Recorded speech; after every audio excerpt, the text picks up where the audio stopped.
அனைத்து நல்லுள்ளங்களுக்கும் வணக்கம். நான் ஆர்கே பேசுகிறேன். வீக் மாசமோட நெக்ஸ்ட் சேனல் வழக்கமாக உலக செய்திகள். இன்றைய சிறப்பு செய்தியில் நம்ம பயணம் எங்க கியூ. முந்தைய ரவிக் மாசோம் சேனல்லே சொல்லியாச்சு. அங்கே உக்ரைனுடைய தலைநகரை தொடங்கி போலந்தினுடைய எல்லை பகுதி வரைக்கும் ரஷ்யா மிகப்பெரிய ஒரு தாக்குதலை நிகழ்த்தியிருக்கிறது. முதல் முறையாக உக்ரைன் ஒரு விஷயத்தை உலகத்துக்கு சொல்ல வராங்க. போலந்து மீது நடத்தப்பட்ட தாக்குதல் போலந்து முழுமையாக விசாரணைக்கு உத்தரவிடப்பட்டிருக்கிறது. எந்த நேரத்திலே அந்த மாட்டு வண்டியை எடுத்துட்டு கிளப்பி தாக்கல் நடத்துவதற்கு தயாராக இருக்கிறது போலந்து. அதை தட்டி வைக்குமா அமெரிக்கா? ஏன்னா நேட்டோ நாடுகளுக்கும் ரஷ்யாவுக்கும் அப்படி இப்படி சண்டை முட்டிக்கிற மாதிரி இருக்குது. பாகிஸ்தானில் என்ன ஆச்சு, சுற்றி இருக்கக்கூடிய தகவல்கள் என்ன ஆச்சு, அனைத்து தகவல்களும் ஒருங்கிணைந்த ஒரு தகவலாக ஒரு சூப்பரான அப்டேட்டாக பார்த்துடலாம் நம்ம. ஸோ பதிவுக்குள்ளே போகிறது முன்பு நீங்கள் நம்ம சேனலை சப்ஸ்கிரைப் பண்ணலாம். சப்ஸ்கிரைப் பண்ணிட்டு வாங்க. மறக்காம பெல் பட்டன் கிளிக் பண்ணி ஆல் ஆப்ஷன்ஸ் கொடுங்க. வீடியோக்குள்ளே போகலாம்.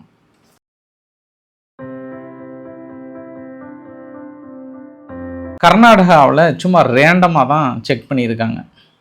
ஃபஸ்ட் நான் கர்நாடகா விஷயத்த சொல்லிடுறேன். அந்த ரேண்டமாக செக் பண்ணதில் 7000 மாணவர்கள் 18 வயசுலேருந்து 25 வயசுக்குள்ள 7000 மாணவர்களுக்கு, இளைஞர்களுக்கு, அது கல்லூரி மாணவர்களுக்கு HIV இருக்குது அப்படின்ற ஒரு விஷயம் பரவலாக இருக்குது.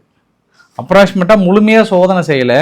ஆனால் அவங்களோட தரவுகள் என்ன சொல்ல வராங்க அப்படின்னா 2,60,000 2,60,000 மக்கள் HIV-உடன் வாழ்ந்து கொண்டிருக்கிறார்கள் அப்படின்ற ஒரு தகவலை சொல்கிறாங்க. இது எல்லாத்துக்கிட்டையுமே செக் பண்ணி எடுத்த தகவலானா கிடையாது. சும்மா ரேண்டமாக எடுத்ததில் அங்கேயும் இங்கேயும் அப்படியே கொஞ்சம் கட்டாயப்படுத்தி அப்படின்னு கொஞ்சம் எடுத்ததில் 2.60 லட்சம் அப்படின்னா, அப்போ door to door Aadhaar card வச்சுருக்கிற அத்தனை பேருமே டெஸ்டிங் எடுக்கணும் அப்படின்னா அப்போ எத்தனை லட்சம் பேர் HIV-யோடு இருப்பாங்க? ஒரு தேசத்தின் மிகப்பெரிய ஒரு புற்றுநோய் மாதிரி இது. ஒரு தேசத்தினுடைய வளர்ச்சியை எல்லாருமே ஆரோக்கியமாக இருந்தால் தான் தேசத்தோட வளர்ச்சிக்கு மிக முக்கிய காரணமே. ஆரோக்கியமே இல்லாமல் ஒரு பக்கம் சர்க்கரை வியாதி, இன்னொரு பக்கம் இன்க்ரீஸ் ஆகுது, இன்னொரு பக்கம் அடுத்த ஒரு ஒபிசிட்டி மாதிரி இன்க்ரீஸ் ஆகுது. இப்போ என்னன்னா இளைஞர்கள் மத்தியில் 18லேருந்து 25 வயசுக்குள்ளார HIV தொற்று அதிகமாக இருக்குன்றாங்க. அதுவும் காலேஜ் ஸ்டூடெண்ட்டுக்கிட்ட அதிகமாக இருக்குன்றாங்க. லேக் ஆஃப் அவேர்னஸாக இருக்குமா அப்படின்னு வெரி ஷாக்கிங்காக பார்க்குறாங்க. ஏன்னா காலேஜ் ஹாஸ்டல்லாம் என்ன ஆகும் அப்படின்னா எல்லோரும் ஒரே பிளேடு ஷேவ் பண்ணுறது எல்லாமே சேம் பிளேடு தான் அப்படின்றாங்க. இல்லை ஒரு சில பசங்க மேல் டு மேல் செக்ஷுவல் கான்டாக்ட் கூட இருந்திருக்கலாம் அப்படின்ற இன்னொரு ஆங்கிள்லையும் சொல்கிறாங்க. இப்போல்லாம் டேட்டிங் ஆப் சாதாரணமாக அப்படியே சுற்றிட்டுருக்கு. டேட்டிங் அவ்வளோதான். இந்த வாரம் இந்த பொண்ணோட டேட்டிங், அடுத்த வாரம் அந்த பொண்ணோட டேட்டிங், இந்த மாதிரி போயிட்டு அதனால் ஏதாவது வந்திருக்குமா? இல்லை ஈஸியாக வெளியில் ஏதாவது கான்டாக்ட் கிடைச்சிருக்குமா? எப்படி இந்த கல்லூரி மாணவர்கள் 7000 பேர், இப்போ ஒட்டுமொத்த கல்லூரியும் நீங்கள் எடுத்து செக் பண்ணிங்க அப்படின்னா லிஸ்ட்டு இப்போ தலை சுற்றி போய் நிற்கும். இப்போ பாஸ் மற்ற எல்லா நோய்க்கும் மருந்து இருக்குங்க, HIV-க்கு மருந்து கிடையாதுங்க. அவங்களுடைய ஃப்யூச்சரே போச்சுங்க, ஒட்டுமொத்த ஃப்யூச்சரே போச்சு. இது இவங்களாம் எதிர்கால இளைஞர்கள், காக்ரோச் ஜனதா பார்ட்டி மாதிரி மிகப்பெரிய எதிர்கால இளைஞர்கள் இவங்க. ஆனால் அரசு கருத்தில் கொள்ள வேண்டும். போதிய விழிப்புணர்வு அவங்க கிட்ட இல்லையா? இன்னைக்கு ஆப்பிரிக்காவில் இல்லைங்க, ஆப்பிரிக்காவில் தான் தோன்றியதாக சொன்னாங்க. அங்கே தான் அதிகமான HIV இருக்குன்னாங்க. கடைசியில் அவங்க விழிப்புணர்வு வந்துட்டாங்க. ஆனால் இங்கே நம்ம மாணவர்கள் மத்தியில், படித்த இளைஞர்கள் மத்தியில் விழிப்புணர்வு வரலையா? என்ன காரணம் என்று தலையை பீத்து கொண்டு உட்கார்ந்து கொண்டு இருக்கிறார்கள். தலையை சொரிந்து கொண்டு உட்கார்ந்துருக்கிறது கர்நாடக அரசு. இது ரொம்ப ரொம்ப வேதனை அளிக்கக்கூடிய ஒரு செய்தியாக இருக்கிறது.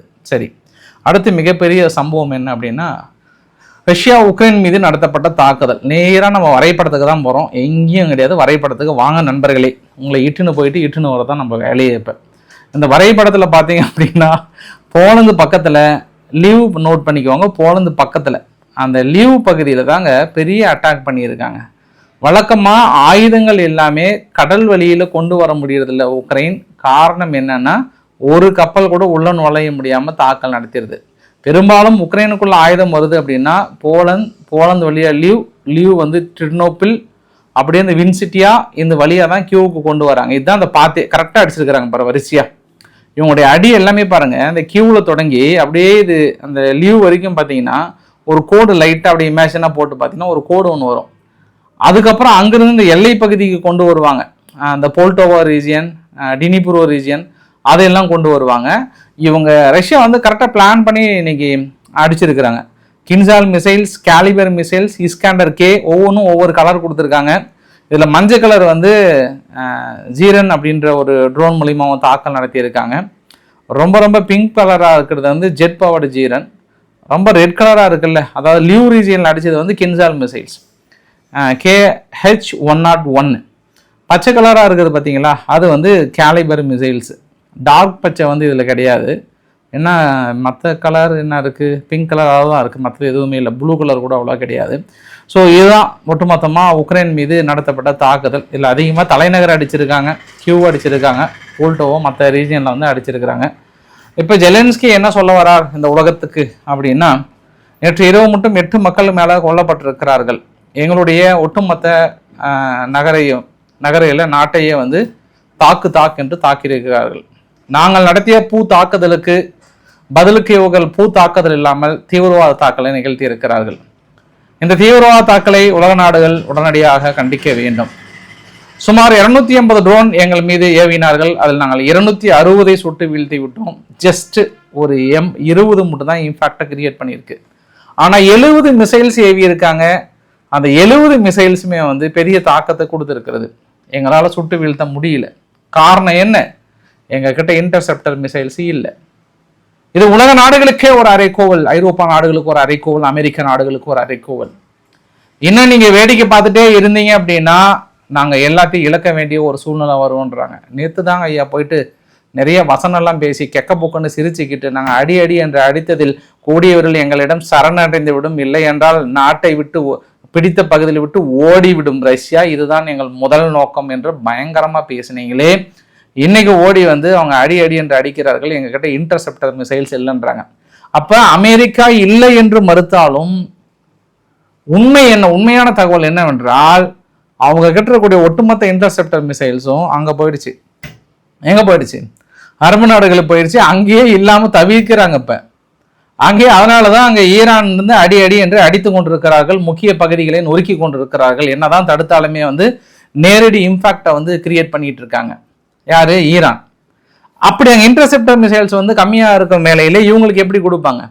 அப்போ உக்ரைனுக்கு வந்து நேற்று என்ன சொன்னாங்கன்னா, இல்லை நீங்கள் வந்து ப்ரொடக்ஷன் பண்ணிக்கலாம் அப்படின்னு லைசன்ஸ் கொடுத்துட்டாங்க. லைசன்ஸை வச்சு ஒரு கம்பெனி ரன் பண்ணுறது 2-3 வருஷம் ஆகிடும். அதை வந்து ரீச் பண்ணுறதுக்கு 2-3 வருஷம் ஆகிடும். இப்போதைக்கு சந்தோஷமான செய்தியாக இருக்கலாம், ஒரு தன்னிறைவு அடைந்த நாடாக மாறிடலாம் 2 வருஷத்துக்கு அப்புறம். ஆனால் அதுக்குள்ள ரஷ்யா எவ்வளோ துரிதமாக நடவடிக்கை எடுக்கிறாங்களோ அந்த அளவுக்கு தான் ரஷ்யாவால் அடுத்த கட்டத்துக்கு போக முடியும். இல்லை அப்படின்னா இப்போ இவ்வளோ உக்ரைன் வளர்ந்து இவ்வளோ ரீச் பண்ணி விட்டாங்கல்ல, இதுவே உங்களுக்கு நெகட்டிவாக மாறிடுச்சு. இதையே முன்னாடி நீங்கள் தடுத்துருக்கணும், நீங்கள் விட்டுட்டீங்க. தடுக்காத விளைவே இன்னைக்கு இப்படி வந்து ஃபுல்லாக நிற்கிறாங்க. இப்போ ஒரு நாளைக்கு ஏவுனாங்கன்னா 300-400 ட்ரோனை ஏவிட்டு இருக்கிறாங்க. பெரிய டஃப் கொடுக்குறாங்க. இன்னும் 2 வருஷம் உக்ரைன் தாக்கு பிடிச்சிருச்சு அப்படின்னா, கஷ்டப்பட்டு ஓரளவுக்கு அப்படியே சமாளிச்சுட்டு கொஞ்சம் நெருங்கிட்டாங்க அப்படின்னா, அதுக்கப்புறம் எந்த அளவுக்கான இம்பாக்டை வந்து ரஷ்யாவால் கிரியேட் பண்ண முடியுமானா அது கேள்விக்குறி தான். தலைநகர் கியூவில் வந்து மேபி 1000 குடோன்கள் இருந்திருக்கலாம் அப்படின்ற மாதிரி வந்து சொல்லியிருக்காங்க. அதே போல் ரஷ்யாவோட எல்லைப்பகுதி டினிப்ரோடெக்ஸ் அப்படின்னு சொல்கிறாங்க. அந்த பகுதியெல்லாம் பார்த்தீங்க அப்படின்னா அந்த பாதிப்புகள் எல்லாம் பார்த்தாவே நம்ம தெரியுது, ரொம்ப கிளியராக இருக்குது. நிறைய அளவுக்கான அஃபெக்ட் ஆகிருக்குன்ற மாதிரி சொல்கிறாங்க. போலந்து விவகாரத்தை பார்க்க போகிறதுக்கு முன்பு ஜூலை 29 F-16 ஃபைட்டர் ஜெட் வந்து என்ன ஆச்சுன்னா ஒரு கிராஷ் ஆயிடுச்சு. திடீர்னு போல்டோவோ ரீஜனில் டமார்னு மோதிடுச்சு. ஒன்றோடு ஒன்று வந்து மோதி இருக்கு. நல்ல வேலை அதில் இருக்கக்கூடிய விமானி வந்து வெளியே வந்துட்டார், பாராஷூட்லேருந்து வெளியே வந்துட்டார். பட் இவங்களே F-16 இப்போ தான் 1, 2, 3 தான் கொடுத்துட்ருக்காங்க. F-16 விமானம் இது மாதிரி மோதிடுச்சு அப்படின்னா அது அமெரிக்காவுக்கு அவமானம். ஏன்னா அவன் நாளைக்கு போய் சேல்ஸ் பண்ண முடியாது வெளியில், அது பெருமையாக காட்டி சேல்ஸ் பண்ண முடியாது. ஏன்னா F-16 கொடுக்கலாமா வேண்டாமான்னு யோசனையில் இருந்தாங்க. பார்த்தா நேற்று திடீர்னு எங்கேயோ விபத்துக்குள்ளான உடனே அதை விசாரணைக்கு உத்தரவிட்டுருக்கிறாங்க. அது கமுக்கமாக இருந்தாங்க. யாராவது எங்கேயும் அந்த தகவலை கேள்விப்பட்டீங்களா? மற்ற தகவல்லாம் விழுந்தடிச்சு ஓடி வந்து ஆளுக்கு சொல்லுவாங்க. ஆனால் F-16 விமானம் இது மாதிரி விபத்துக்குள்ளாயிடுச்சாமே அப்படின்ற தகவல் வந்திருக்காது. எந்த அளவுக்கு அடக்க முடியுமா அடக்கி இருப்பாங்க, நம்ம கிட்ட அடக்க முடியுமா அப்படின்ற மாதிரி தான் பார்க்கலாம். இதுக்கு விசாரணைக்கு அப்புறம் என்ன சொல்ல போறாங்க அப்படின்னு தெரியல.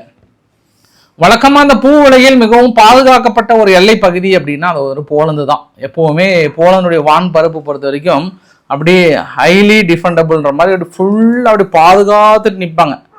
தட்டு மாதிரி நீ வந்து இந்த கியூ எல்லையிலிருந்து ஒரு எவ்வளோ பெரிய கல் எப்படி அடிச்சுன்னா கூட அப்படியே F-16 போர் விமானத்தின் சுட்டு தள்ளிடுவாங்க. அதை அந்த அளவுக்கு ரொம்ப அசால்ட் ஆறுமுகமே தோத்துருவாரு அவங்க கிட்ட.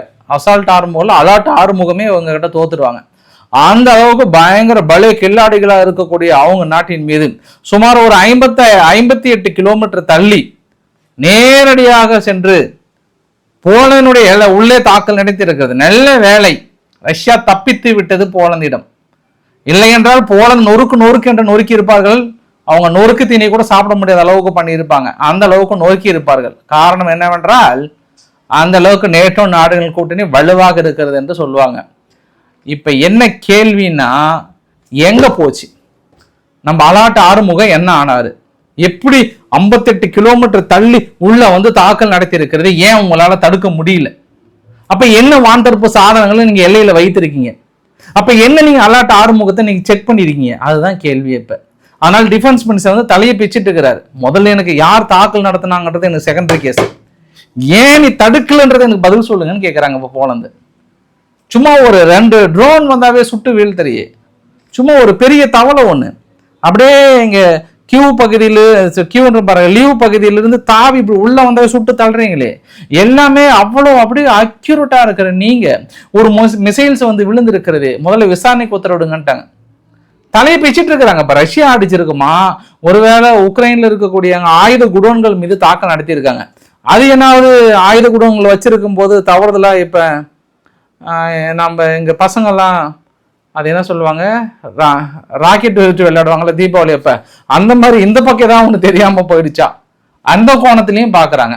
ஒருவேளை ஏதாவது இடைமறித்து தாக்கல் நடத்துக்கு இந்த பக்கம் ஏதாவது வந்துருச்சா, இல்ல நிஜமாவே ரஷ்யா அடிச்சிருச்சா அப்படின்னு பல கோணத்தில் இருக்காங்க. ரிசல்ட் மட்டும் ரஷ்யா வந்துருச்சு அப்படின்னா இனி மிக கடுமையான விளைவுகளை எடுக்க உத்தரவிட்டு இருக்கிறது. தாக்குதலை தொடங்கி விடுவார்களா, இல்லை கடும் கண்டனத்தோடு நிறுத்தி விடுவார்களா அப்படின்றத நம்ம பொறுத்து இருந்து பார்க்க வேண்டிய ஒரு சூழ்நிலை. அதே வேளையிலே ஜெலன்ஸ்கிக்கு எதிராக தொடர்ந்து போராட்டங்கள் 14 நாட்களாக நடந்து கொண்டிருக்கிறது. ஃபெட்ரோ அவர்களுடைய ராஜினாமா மக்களால் ஏற்றுக்கொள்ள முடியவில்லை. இன்னைக்கு உக்ரைன் இந்த அளவுக்கு அடி வாங்கறதுக்கு இன்னொரு காரணம் நம்ம ராணுவம் பலவீனப்பட்டு கிடக்கிறது. அந்த பலவீனப்படுவதற்கு ஜெலன்ஸ்கியும் ஒரு முக்கிய காரணமாக இருக்கிறார். அது தற்போது இருக்கக்கூடிய ராணுவ அமைச்சர் வந்து முழுக்க வந்து அப்ப அசோ யூனிட்னு ஒன்று ஆரம்பிச்சாங்க. எப்ப 2022க்கு முன்பு. இந்த யுத்தத்துக்கு மிக முக்கிய காரணமே இந்த அசோ யூனிட் தாங்க. ஏன் அப்படின்னா உக்ரைனுக்குள்ளார ரஷ்ய மொழி பேசுகின்ற மக்களை தேடி தேடி கொண்டாங்க ஒரு குரூப். யாரு? அசோ மிலிட்டன்ஸ் ஒரு குரூப். இது வந்து ஒரு தீவிரவாத இயக்கம்னு ரஷ்யா அனௌன்ஸ் பண்ணிட்டாங்க. அப்போதைய உக்ரைனிய அரசாங்கம் என்ன பண்ணாங்க, அந்த அசோ மிலிட்டன்ஸுக்கு தடை விதிச்சாங்க. அதையெல்லாம் தாண்டி இந்த டீம் வந்து தலைமை தாங்கி இது ஒரு பெரிய ஒரு குரூப்பாகவே அவங்க நாட்டுக்குள்ள உக்ரைன் மொழி பேசுகிற மக்களே இருக்கக்கூட ஒரு பிரிவினையை தூண்டி அடிச்சிட்டு இருந்தாங்க. அப்போ ஜெலன்ஸ்கி என்ன பண்ணுறாரு, இந்த டீமுக்கு மறைமுகமாக ஆதரவு கொடுக்குறாரு. யாரு? இந்த மாதிரி நீங்கள் ரஷ்யா மொழி பேசுகிற பசங்களை அடிங்க நீங்கள் அப்படின்னு சொல்கிறாரு. கரெக்டாக அவர் வந்து சர்வதேசலையும் சரி ஒரு வார் கிரைம், அவர் வந்து ஒரு போர் குற்றவாளி அப்படின்னு ஒரு தீர்ப்பு கொடுத்துருக்குறாங்க. சரி, நீங்கள் சர்வதேச நீதிமன்றத்தை நீங்கள் நம்பலனாலும் சரி, உங்கள் உக்ரைனுடைய நீதிமன்றமே ஒரு போர் குற்றவாளின்னு சொல்லி தீர்ப்பு கொடுத்துருக்காங்க. அந்த மாதிரி ஒரு நபரை கொண்டு வந்து நீங்கள் மினிஸ்டர் பொசிஷனில் உட்கார வைத்திருக்கீங்க அப்படின்னா அவர் என்ன மாதிரி நிலைப்பாடில் இருப்பார்? அவர் என்ன மாதிரி நிலைப்பாடில் இருப்பார் அவர்? அதுதான் இன்னொரு ஆதங்கம் கூட, ரஷ்யாவுடைய ஆதங்கம் கூட. அதையெல்லாம் தாண்டி இவர்களை எல்லாம் ராஜினாமா செய்ய வேண்டும் என்று மக்கள் போராடி கொண்டுதான் இருக்கிறார்கள் என்று பொறுத்திருந்து பார்க்கலாம். இதே வேளையிலே உக்ரைன் என்ன பண்றாங்க, ஒரு 1100 கிலோமீட்டர் எல்லாம் தள்ளி மறுபடியும் அந்த வைல்டு பெரிஸை வந்து அடி என்று அடித்து கொண்டிருக்கிறார்கள். நிறைய பகுதி எரிஞ்சிட்டு தான் இருக்கு. இவங்களால தடுக்கவே முடியல, ரஷ்யாவால தடுக்கவே முடியல, தொடர்ந்து தடுமாறி கொண்டிருக்கிறார்கள். இந்த தகவல் எல்லாமே, ஏன்னா உக்ரைனுக்குன்னு தனி சேட்டலைட் கிடையாது, எந்த சேட்டலைட் அவங்களாம் கிடையாது. இந்த லொக்கேஷன்ஸு மீது எல்லாமே ஷேர் பண்ணுறது யார் அப்படின்னா அங்கே ஃப்ரான்ஸும் அமெரிக்காவும் தான் முழுமையாக ஷேர் பண்ணிகிட்டு இருக்காங்கன்ற மாதிரி சொல்கிறாங்க. இன்றைக்கி சி ஆஃப் அசோ பகுதியில் பிளாக் சி பகுதியிலையும் சேர்ந்து ஆல்மோஸ்ட் ஒரு 4 ரஷ்யாவோட ஆயில் டேங்கர் மீது தாக்கல் நடத்தப்பட்டதாக உக்ரைன் சொல்லியிருக்காங்க. இப்போ நீங்கள் அவங்க ஆயில் டேங்கர் மீது அடிச்சிட்டிங்க, அது வந்து பூத்தாக்குதல். பதிலுக்கு இப்போ உங்கள் ஆயில் டேங்கரோ இல்லை நீ ஏற்றுமதி செய்கிற கப்பலோ அடிச்சிட்டாங்கன்னா உலகத்தையே பட்னியில் ஆக்கக்கூடிய தீவிரவாத தாக்குதல். இதுதான் அந்த உலகம் வந்து புரிந்து கொள்ள வேண்டும், அறிந்து கொள்ள வேண்டும். இவங்க நடத்துறது எல்லாமே வந்து பூ மாலையாக பொழிகிறது, பெருசாக பாதிப்புலாம் இல்லை. ஆனால் இந்த பக்கம் நடத்துறது அந்த லீவ் பகுதியில் என்ன சொல்கிறாங்கன்னா, கிட்டத்தட்ட 8 சிவிலியன்ஸ், ஒரு குடும்பமே இறந்து போயிருக்கு. அதுக்கெல்லாம் பதில் சொல்லியே ஆகணும் அப்படின்றாங்க. இந்த பொருளாதார தடைகள் எல்லாமே பெருசாக பாதிக்கப்படுறது யாருன்னா இந்த லாட்வியா, லிதுவேனியா, எஸ்டோனியா இந்த நாடுகள்லாம் பெருசாக பாதிக்கப்படுதான். அடுத்தடுத்த தடை போடுறதுனால பெருசாக பாதிக்கப்படுது. வழக்கமாக ஹங்கேரி வந்து இந்த தடவை இந்த பொருளாதார தடையை பேன் பண்ணியிருக்காங்க. சரி, புதிய தலைவர் வந்து கொஞ்சம் சாதகமாக இருப்பார்னு நினச்சாங்க. இல்லை இது எல்லா வகையிலும் பாதிக்குதுன்றாங்க. ஒரு சின்ன எக்ஸாம்பிள் கூட காட்டியிருந்தாங்க. இந்த போர்ட்டில் வந்து கார்கோனுடைய டர்ன் ஓவர் வந்து எஸ்டோனியா இதற்கு முன்பெல்லாம் பெருசாக இருந்தது. பட் இப்போ 2026 ஃபஸ்ட்டு குவார்ட்டர் ஒன்லாம் பார்த்திங்க அப்படின்னா பெருசாக குறைஞ்சிருச்சு. இன்னும் வருங்காலங்களில் வந்து முழுமையாக குறைவதற்கும் வாய்ப்புகள் இருக்குது அப்படின்ற மாதிரி சொல்லியிருக்காங்க. இது அங்கே இருக்கக்கூடிய ஒரு முழுமையான தகவல்.